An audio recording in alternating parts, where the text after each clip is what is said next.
বুখারীর হাদিসে আসছে রাসূল আকরাম সাল্লাল্লাহু আলাইহি ওয়াসাল্লাম ইরশাদ করেছেন, মা মিন মুসলিমিন ইয়াগরিসু গারসান আও ইয়াজরাউ জারআন,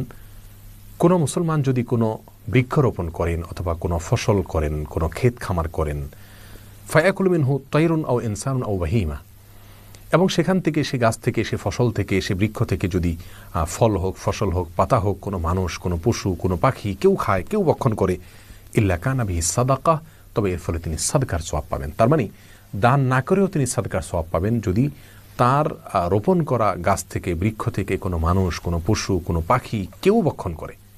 প্রিয় দর্শক, এই হাদিস থেকে পরিষ্কারভাবে আমরা জানতে পারি